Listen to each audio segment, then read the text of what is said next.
안녕하세요, 김지현입니다. 이번 시간은 저번 시간에 이어서 기득권 보호에 대해서 설명드리겠습니다.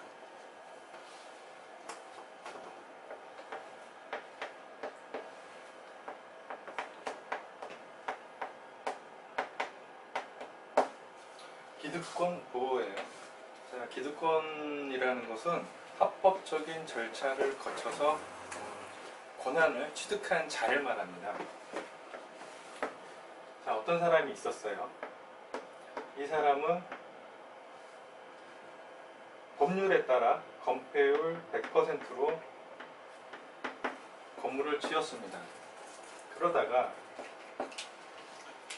도시군 관리계획이 결정이 되거나 또 어떤 법적 입법 활동을 통해서 해당 대지가 건폐율이 80%로 변경되었다고 가정한다면 100%로 지은 이 집은 불법이 되냐는 거죠.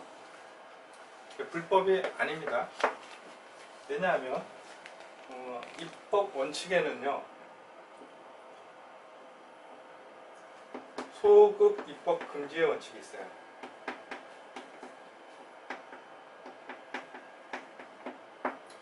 자, 입법이라는 것은요, 법을 개정하거나 또 제정하거나 폐지하는 등의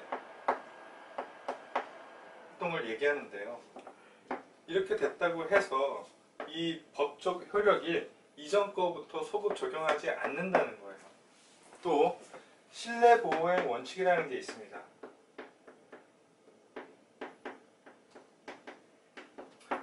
자, 이 당시 건물을 지을 때 이 건축주는 이 당시 현재 법에 따라 건물을 지었는데 이게 입법 과정이나 도시군관리계획 결정으로 바뀌었다고 해서 이게 불법이 된다고 하면 더 이상 법을 믿지 못하겠죠.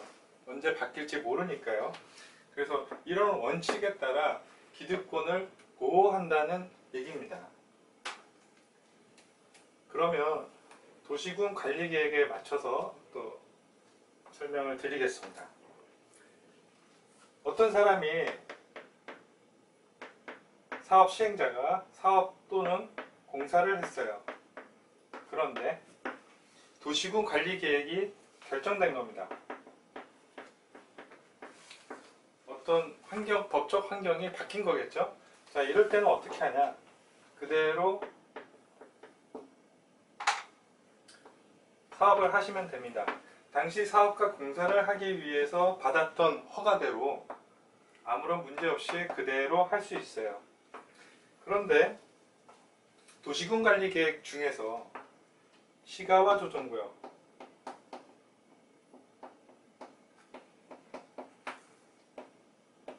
그리고 수산자원 보호구역,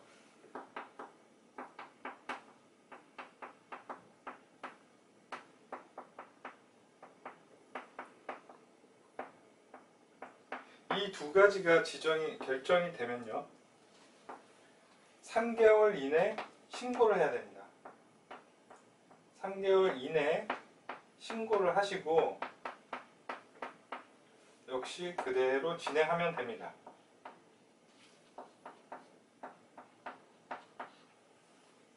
여기까지는 시험에 상당히 잘 나오는 부분이에요. 그래서 시수 3으로 꼭 기억해 주시기 바라고요. 여기서 조금 더 한 걸음 더 나아가서 이 사업이 또는 공사가 건축물을 건축하기 위한 토지 형질 변경이었어요.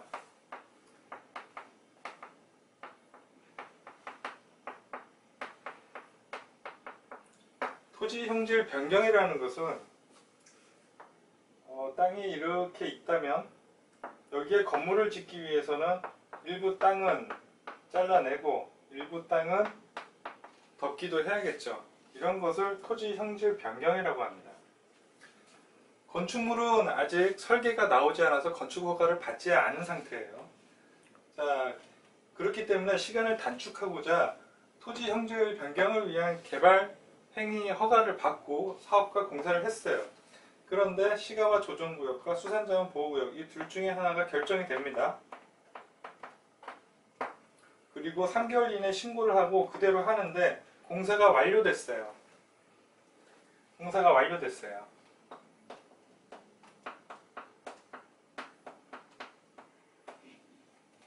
자, 이 사람은 건축물을 건축하기 위해서 토지 형질 변경을 한 거잖아요. 그러면 건축을 해야 되잖아요. 그러면 이때 어떻게 할 거냐는 거죠. 이럴 때는 다시 공사가 완료된 후로부터 3개월 이내 마찬가지로 여기서 빼서 쓰겠습니다. 3개월 이내 허가를 받습니다. 건축 허가를 받고 다시 그대로 진행하면 됩니다. 자, 여기까지가 좀 시험에 나올 법한 범위였고요. 여기서 조금 더 깊게 들어가면 시험에는 아직 한 번도 나오지 않은데 나올 가능성이 있기 때문에 추가적으로 좀 설명을 드리겠습니다. 역시 토지 형질 변경을 위한 사업과 공사예요. 그런데 시가와 조정구역과 수산자원 보호구역이 결정됐습니다. 죄송합니다. 이 사업과 공사가 완료됐어요.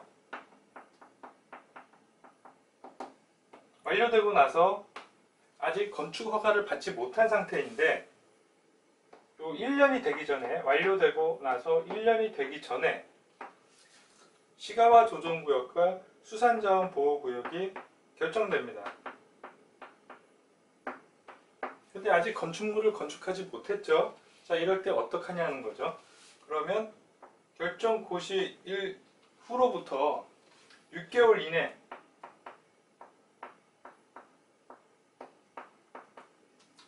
건축 허가를 받고 그대로 진행하시면 됩니다.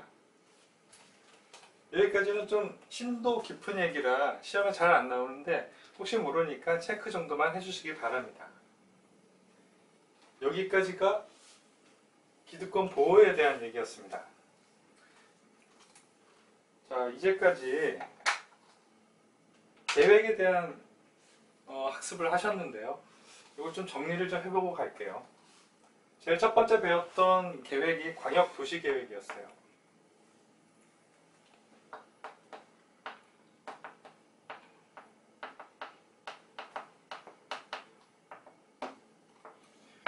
비구속적 계획으로 어떤 장기적인 발전 방향을 수립하는 계획이었죠.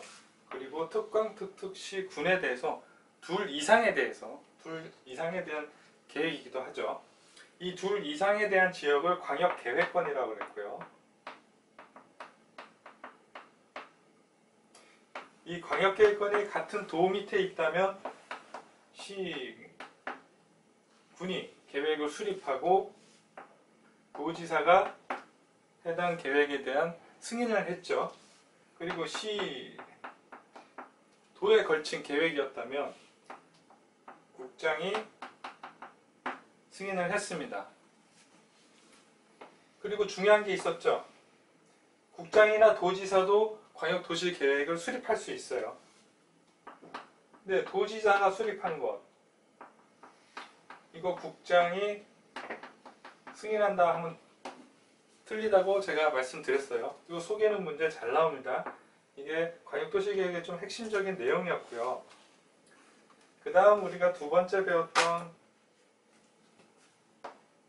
도시군 기본계획.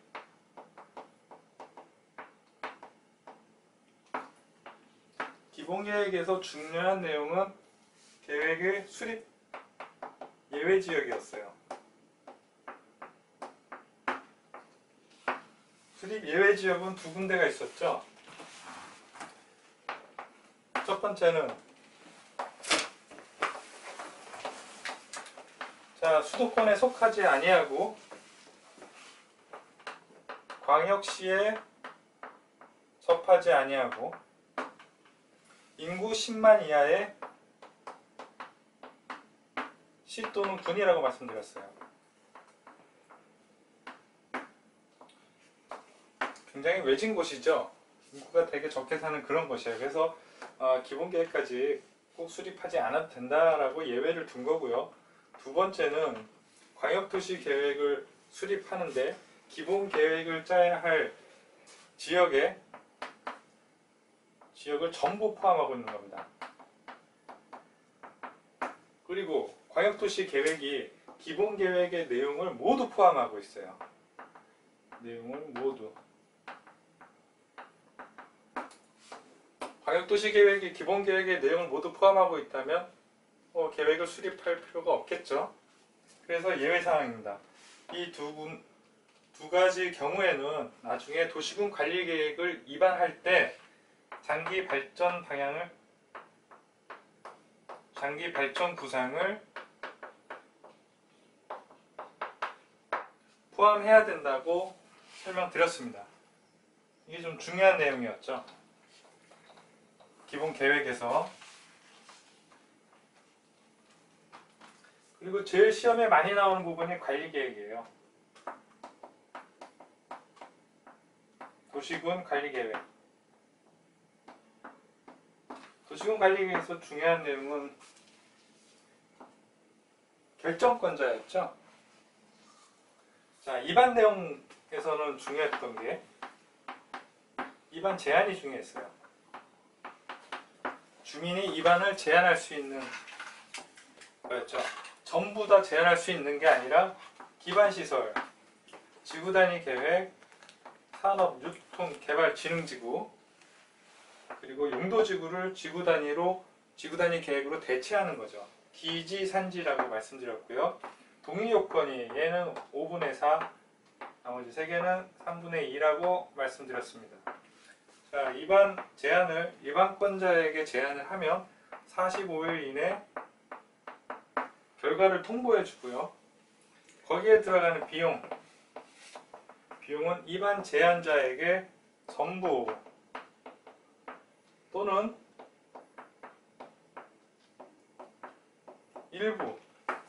일부를 부담시킬 수 있다고 말씀드렸어요. 이게 중요한 내용이었고요. 그 다음에 결정권자가 있었죠.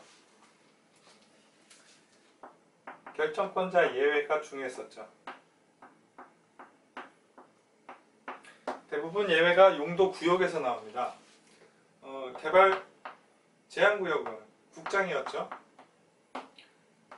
도시자연공원구역은 원칙대로였어요. 시, 도, 그리고 도 밑에 있는 시인데 대도시죠.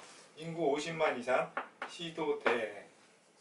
그 다음에 시가와 조정구역은 시, 도도 되지만 국가계획과 관련이 있다면 국장이 할 수 있다고 했어요.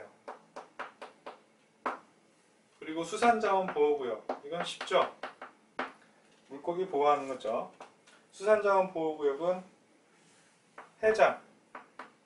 해양수산부 장관이 결정한다고 그랬고요. 지구단위 계획구역은 지구단위 계획구역과 거기에 따른 계획은 유일하게 시와 군이 입안하고 결정할 수 있다고 말씀드렸어요. 국장이 입안한 거는 본인이 하겠죠. 이런 중요한 내용들이 있었고요. 자, 절차에서는 기초조사 예외가 있었죠.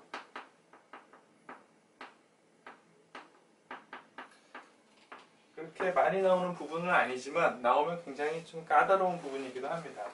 기초조사에 대한 예외 있었고요. 그 다음 결정고시를 하게 되면 바로 효력이 나는 게 아니라고 그랬죠. 효력은 지형도면 고시, 지형도면을 고시해야 비로소 효력이 발생된다고 말씀드렸어요. 여기서 중요했던 내용은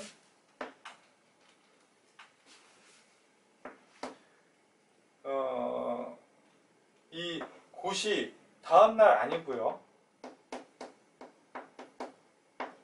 이 고시한 당일날 효력이 발생한다는 게 중요하다고 말씀드렸습니다. 자, 우리는 이 세 가지 계획을 학습하였고요. 이 관리계획, 이제부터는 이 관리계획 절차를 거쳐서 기초조사도 하고 의견 청취도 하고 심의도 거쳐서 결정굿이 되는 이 관리계획의 절차를 거쳐서 결정되는 것들에 대해서 학습을 할 겁니다. 이 결정되는 것들이 용계, 기도, 지, 입이라고 말씀드렸죠.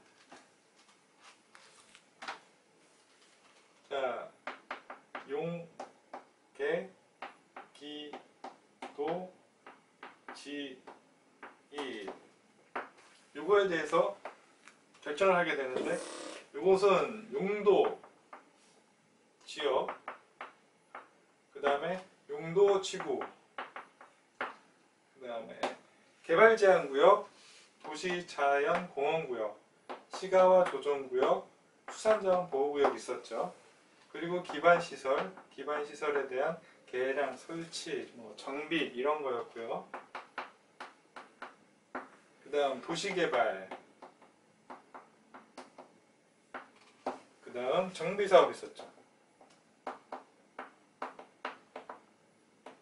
그 다음 지구단위 계획, 구역, 그리고 지구단위 계획, 그 다음 입지규제, 최소구역,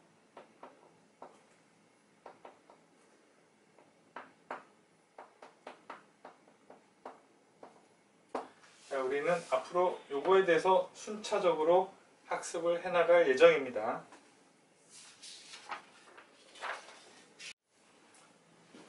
자, 그럼 용도 지역에 대해서 설명드릴게요. 용도 지역입니다. 용도 지역은요, 쉽게 생각해서 용도별로 지역을 묶어놓은 겁니다. 산이 있어요. 아주 산세가 좋고요. 이렇게 맑은 물이 흐르는 곳입니다. 여기에 사람들이 환경이 좋으니까 3, 3, 5 모여서 살기 시작했어요. 물도 맑고 산도 좋으니 살기가 좋았겠죠. 그런데 이렇게 물이 맑은 곳에는요, 이런 게 들어옵니다. 공장이 들어와요.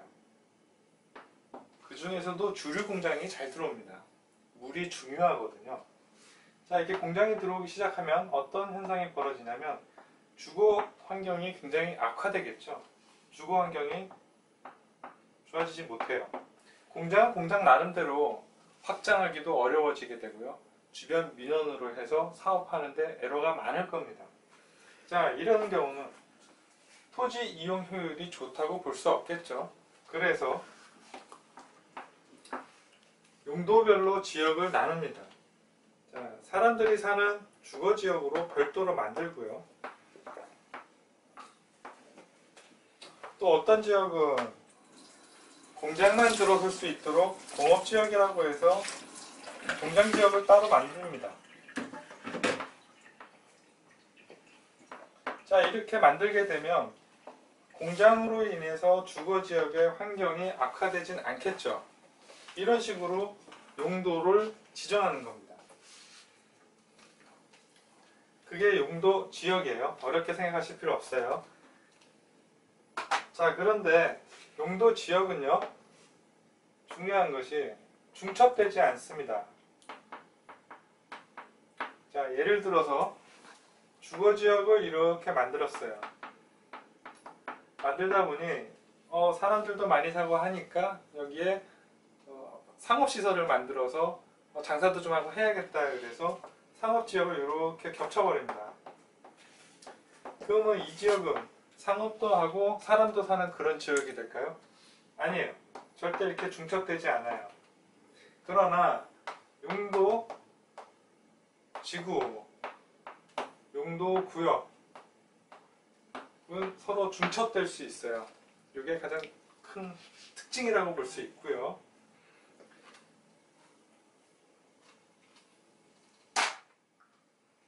자, 그럼 용도 지역이 뭐가 있는지 하나하나 좀 살펴보도록 하겠습니다. 용도 지역은 크게 4개로 나뉩니다.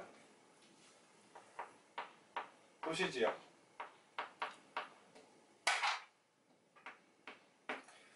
인구와 산업이 밀집되어 있는 곳이죠. 앞으로 또 그렇게 될 거라고 예상이 되는 지역도 해당됩니다. 그리고 관리지역이 있고요. 그 다음 농림지역이 있습니다. 농림지역은 농지와 산림을 보호하는 지역이에요. 그 다음에 자연환경 보전지역이 있어요.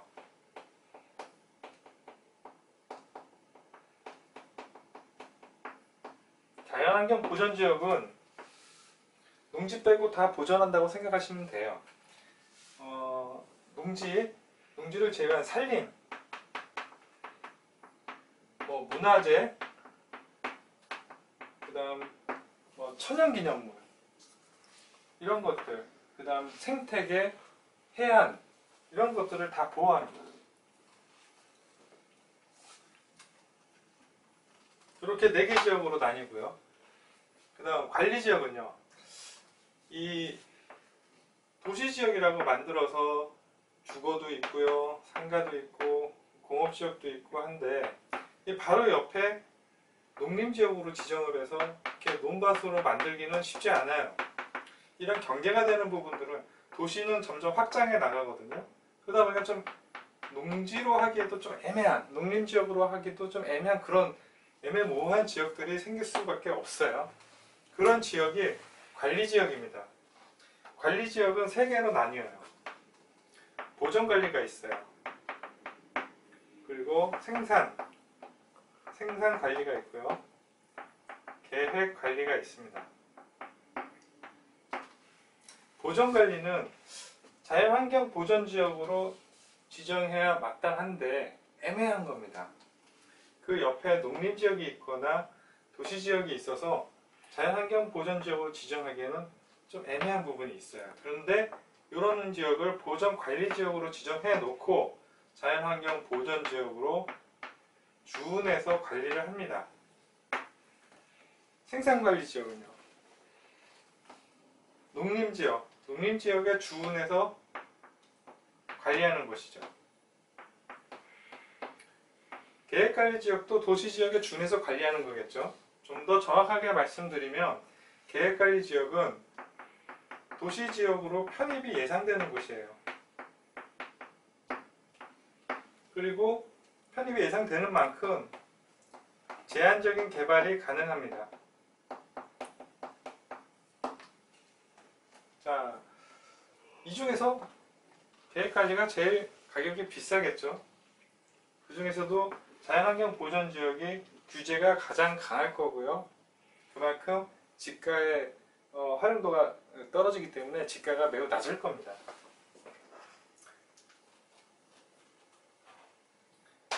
그리고 도시지역은요, 사람들이 살고 있는, 잠을 자고 생활하는 주거지역이 있어요. 그리고 업무시설과 상업시설이 들어서는 상업지역이 있고요. 그 다음 공장에 들어오는 공업지역이 있습니다. 그 다음 녹지지역이 있어요. 녹지지역은 도시의 무질서한 확산을 방지하기 위해서 지정되는 곳이에요. 도시라는 것은 살아서 움직이는 것처럼 점점점 필요에 따라 자기 마음대로 이렇게 커져갑니다.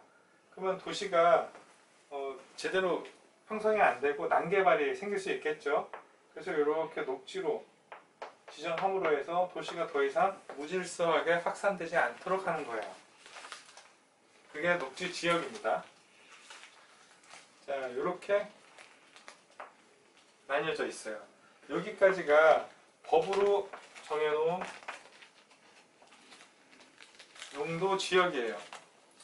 이 법에 따라서 이임을 해서 시행령, 대통령령인 시행령으로 또 세분이 됩니다. 그게 여기서 돼요. 여기서. 이거는 또 옆에 집어서 다시 한번 설명드릴게요.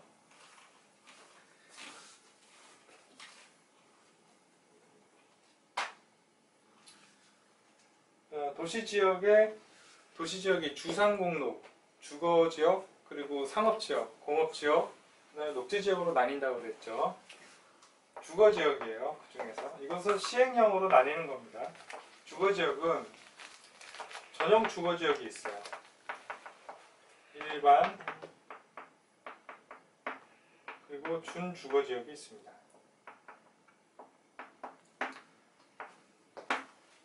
전용 주거지역은요 1종, 2종이 있고요. 일반 주거지역도 1종, 2종, 3종이 있어요.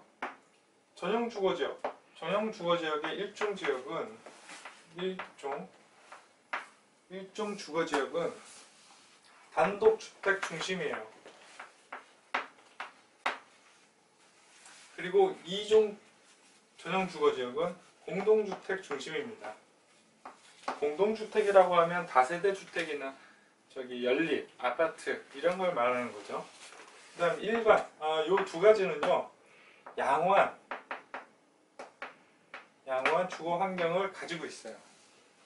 그리고 일반 주거지역입니다. 일반 주거지역의 1종은요 1종 일반 주거지역은 저층 중심이에요.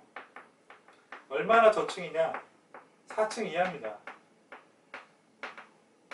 4층 이하이기 때문에 아파트를 못 지어요. 여기 단독주택도 단독 중심으로 하기 때문에 공동주택인 아파트 못 짓겠죠. 아파트는 5층부터입니다. 5층 이상 되는 주택을 아파트라고 부르는 거예요. 자, 그리고 2종 일반 주거지역은요 중층입니다. 층수는 시행령에 따로 정해놓지 않고요 조례로 정하게 되어 있습니다. 그리고 3종 일반 주거지역은요 중고층 중심이에요. 이것도 역시 층수가 정해져 있지는 않고요 조례로 정할 겁니다. 일반 주거지역은 전용 주거지역에 비해서 편리한 생활 환경을 가지고 있다는 게 특징이에요. 편리하다는 것은 주변에 근린상가나 상업시설이 있어서 생활하는데 좀 더 편리하다는 그런 의미겠죠. 그리고 준주거지역은 주거 기능도 있지만 상업적 성격도 있다고 이해하시면 됩니다. 이게 주거지역이었어요.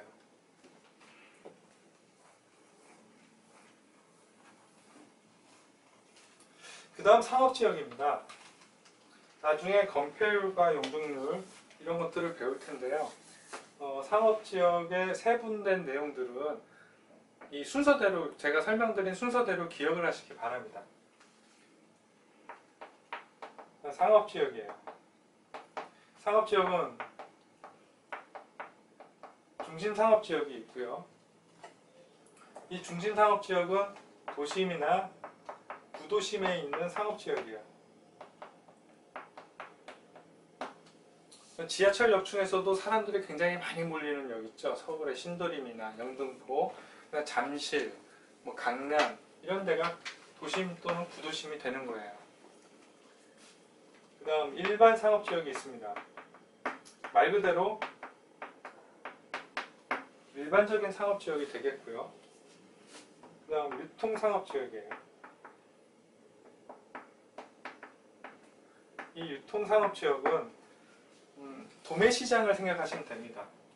도매시장. 동대문시장이나 남대문시장, 또 노량진 수산물시장, 가락시장 이런 데를 생각하시면 되고요. 그다음 마지막으로 근린상업지역이 있어요. 근린상업지역은 주택과 주거지역과 가까운 곳에 위치해서 일상용품 같은 거 있죠. 일상용품이나 서비스를 제공하는 데예요. 세탁소나 판매점 이런 것들을 얘기하는 거겠죠. 이게 상업지역이었고요.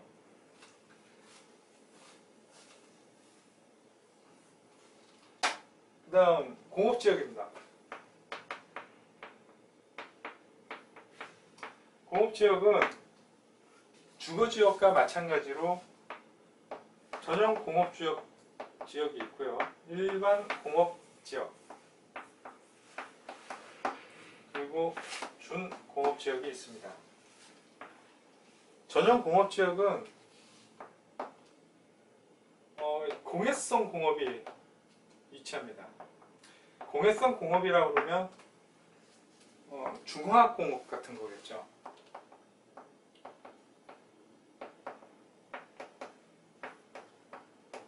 중화학공업단지 가보면 이렇게 공기가 굉장히 매캐해요. 그리고 제가 일전에 가본 적이 있는데 하수구 근처에 이렇게 먼지 같은 걸 보면요, 먼지가 컬러풀합니다. 분홍빛이에요. 성분이 뭔지도 모릅니다. 거기에 주거로 삼고 있으면 거기에 사는 사람들은 시름시름 앓겠죠. 그래서 전용 주거 지역은요, 주택을 지을 수 없어요.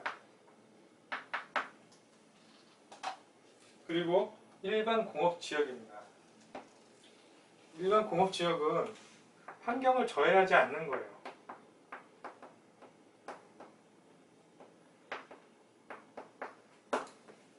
비교적 오염물질이 나오지 않는 그런 공업시설들이 들어오겠죠. 그리고 준공업지역은 주거지역과 그 다음 상업적 성격도 있고요. 그리고 공업시설도 들어올 수 있습니다. 이게 공업지역이었어요. 제가 도시지역의 마지막인 녹지지역 설명드리겠습니다. 녹지지역이에요. 녹지지역은 도시의 무질서한 확산을 방지하기 위해서 지정한다고 했죠. 얘도 세 가지로 나뉩니다. 보전 녹지가 있어요. 도시도 도시 환경을 위해서 녹지가 필요하겠죠. 그래서 도시 환경을 위해서 보전하는 토지예요.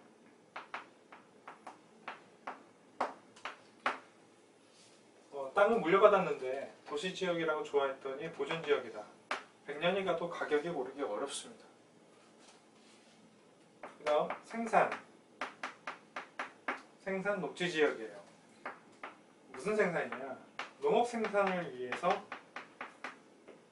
개발을 유보한 땅입니다.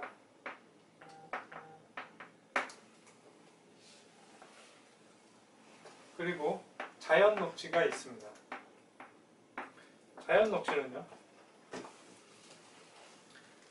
생산 녹지는 농업 생산을 위해서 유보한 땅이고, 자연은 도시용지, 도시용지로 사용하기 위해서 보전하는 땅이에요. 언젠가는 이 지역은 도시가 될 거라고 보는 거죠. 그래서 일부 개발이 가능합니다. 허가를 받아서 일부 개발이 가능하다. 이걸 특징으로 하고 있어요. 여기까지가 녹지지역에 대한 설명이었고요.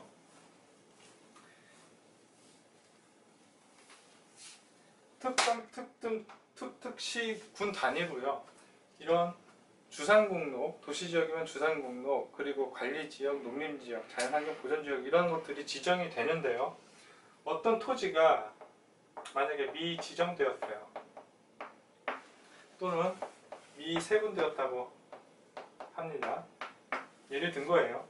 그런 땅은 사실 우리 국토가 그렇게 넓지는 않기 때문에 없을 거라고 생각하는데, 매립지 같은 거 새로 이렇게 매립한 땅이라면 이런 용도지역이 지정되지 않을 수도 있겠죠.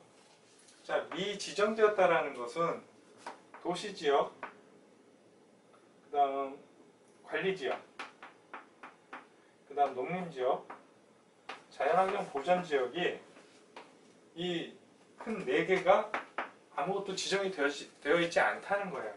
또 미세분되었다라는 거, 예를 들어 도시지역으로 지정은 되었는데 주거지역인지 상업지역인지 또는 공업지역인지 녹지지역인지 아무것도 지정이 되지 않았다는 거예요. 그걸 미세분되었다고 합니다. 만약에 토지가 미지정되거나 미세분되었다면 해당 토지의 마음대로, 아무것도 지정되지 않았으니까 내 마음대로 공장도 짓고 집도 짓고 상업시설도 지을 수 있을까요? 그게 아니라는 거죠.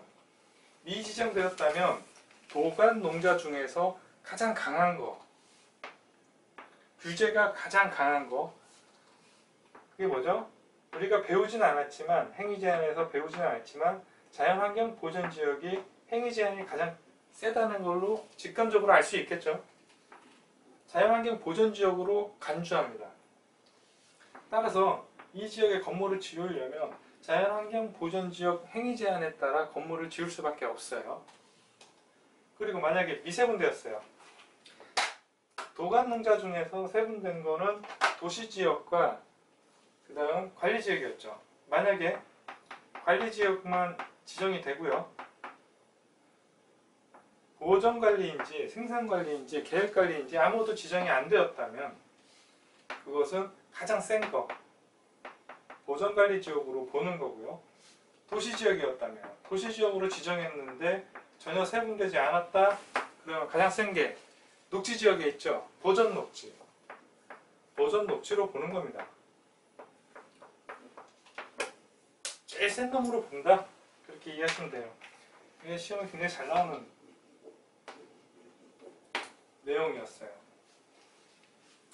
자, 지금까지 용도 지역에 대해서 학습을 했고요. 다음 시간에는 용도 지역 지정에 대한 특례 살펴보도록 하겠습니다. 네, 고맙습니다.